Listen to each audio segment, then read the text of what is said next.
دانیہ قرآن academy. یہ قرآن وہ رستہ دکھاتا ہے جو سب سے سیدھا ہے، اور مومنوں کو جو نیک عمل کرتے ہیں بشارت دیتا ہے کہ ان کے لیے اجر عظیم ہے۔ اللہم صلی علی سیدنا و مولانا محمد وعلی آل سیدنا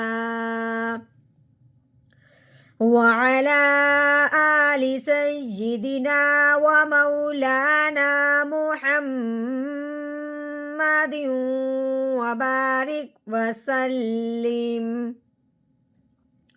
رب اشرح لی صدری ویسر لی امری واحلل عقدۃ من لسانی یفقہوا قولی۔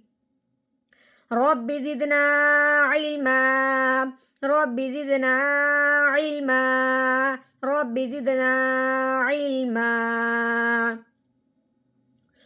اعوذ باللہ من الشیطان الرجیم، بسم اللہ الرحمن الرحیم۔ وَإِذَا السَّمَاءُ كُشِطَتْ وَإِذَا الْجَحِيمُ سُعِّرَتْ وَإِذَا الْجَنَّةُ أُزْلِفَتْ وَإِذَا واو متحرک ہے، الف بھی متحرک ہے، الف کے نیچے زیر آنے کی وجہ سے الف کیا بن گیا؟ حمزہ۔ وائی، رال کے آگے جو الف ہے اس کو بالکل نہیں پڑھنا، رال کے بعد جو آگے پھر الف آ رہا ہے اس کو بھی نہیں پڑھنا، آگے سین جو مشدد ہے اس کے ساتھ اس رال کو ملا دینا ہے۔ رال سین زبردست، وَإِذَا السَّمَاء، الف کے اوپر جو مد لگی ہوئی ہے اس مد کو 3 الف کے برابر لمبا کیا جاتا ہے، لیکن مد کے فوراً کے بعد کیا آ گیا؟ حمزہ۔ یہ مد کے فوراً بعد اسی کلمہ میں ہی حمزہ آ چکا ہے۔ وَإِذَا السَّمَاءُ ایک کلمہ ہے، ایک کلمہ کے اندر ہی مد ہے، اسی کلمہ میں ہی حمزہ۔ اس کا مطلب ہے اس مد کا نام ہو گیا مد متصل، یعنی حمزہ مد کے ساتھ ملا ہوا ہے، اس کے ساتھ جڑا ہوا ہے، ٹھیک ہے۔ اس مد کا نام ہو گیا مد متصل۔ تو جب مد کے فوراً بعد حمزہ آ جائے تو اس مد کو 4 الف کے برابر لمبا کیا جاتا ہے۔ اس مد کے فوراً بعد حمزہ آنے کی وجہ سے اب ہم نے مد کو کتنا لمبا کرنا ہے؟ 4 الف کے برابر۔ کیسے؟ میم الف مد زبر ما، وَإِذَا السَّمَاء،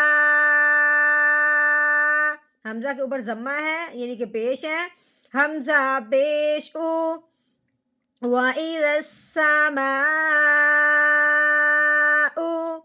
ہاں جی، کاف متحرک، شین بھی متحرک، تو بھی متحرک، یعنی کہ تینوں کے اوپر زبر زیر پیش ہے، ٹھیک ہے۔ اس کے اوپر پیش، شین کے نیچے زیر، تو کے اوپر زبر۔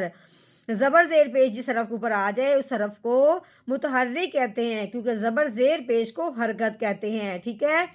کاف پیش کو، شین زیر شی، کوشی، تو آگے تا کے ساتھ ملائیں گے کیونکہ تو تا کے ساتھ اس لیے مل رہا ہے کہ تا ساکن ہے، تا کے اوپر جزم آنے کی وجہ سے تا ساکن ہو گیا۔ تو تا زبر توت، کوشی توت۔ وقف کی صورت میں آخر والے حرف کو ساکن کرتے ہیں، لیکن یہ پہلے سے ہی ساکن ہے، اس کو ویسے کا ویسے رہنے دیں گے۔ آگے وقف کوشی توت، ہاں جی، یہ بھی ویسے ہی ہے، واو متحرک ہے، آگے حمزہ بنایا، زیر آنے کی وجہ سے الف کے نیچے رال کو ان 2 الف کے بجائے اس لام کے ساتھ ملانا ہے۔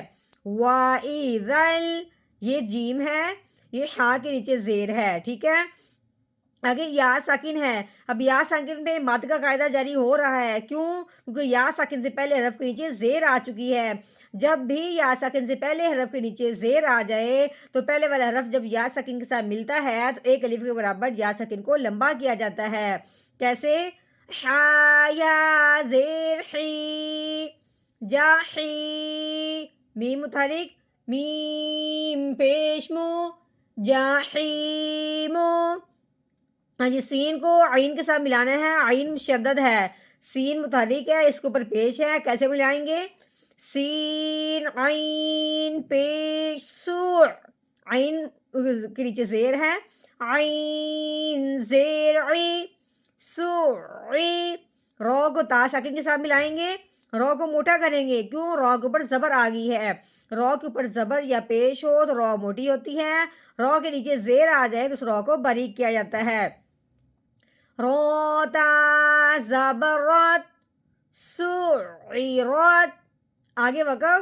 اب ہم نے اس کو ویسے کے ویسے رہنے دینا ہے کیونکہ یہ پہلے سے ساکن ہے. سعیرات وَإِذَا الْجَحِيمُ سُعِّرَتْ. اگر یہ بھی ویسے واو متحرک ہے، الف کو حمزہ بنایا ہے اس کے نیچے زیر آنے کی وجہ سے. رال کو اس لام ساکن کے ساتھ ملانا ہے، درمیان میں یہ جو دو الف ہیں ان کو بالکل نہیں پڑھنا. وَإِذَا، رال نرمی والا حرف ہے، اس کو سختی سے بالکل ادا نہیں کرنا. اگر جیم متحرک ہے، جیم کے اوپر زبر آنے کی وجہ سے جیم متحرک کہیں گے. اگر نون کے اوپر 3 دندوں والی شد لگی ہوئی ہے، جیم کو نون مشدد کے ساتھ ملائیں گے اور ساتھ ساتھ ایک الف کے برابر لمبا غنہ بھی کریں گے. کیسے غنہ ہوگا؟ جیم نون زبر جن، نون زبر نا، جنہ. تا کے اوپر پیش ہے، تا پیش تو، جنتو. وَإِذَا الْجَنَّةُ. ہاں جی الف کے اوپر کیا لگی؟ پیش. الف کے اوپر اب پیش آنے کی وجہ سے الف کو ہم نے حمزہ بنانا ہے، ٹھیک ہے. اب اس حمزہ کو اب زا ساکن کے ساتھ ملانا ہے. زا سختی والا حرف ہے، اس کو سختی سے ادا کرنا ہے. حمزہ زا پیش اوز. کیسے پڑھنا ہے؟ اوز. لام کے نیچے زیر ہے، لام زیر لی، اوز لی. فا تا، فا کو تا ساکن کے ساتھ ملانا ہے، فا تا زبر فت، اوز لی فت. وقف کی صورت میں تا ساکن کو ویسے کا ویسے رہنے دیں گے. آگے وقف. اوز لی فت، اوز لی فت. وَإِذَا السَّمَاءُ كُشِطَتْ وَإِذَا الْجَحِيمُ سُعِّرَتْ وَإِذَا الْجَنَّةُ أُزْلِفَتْ.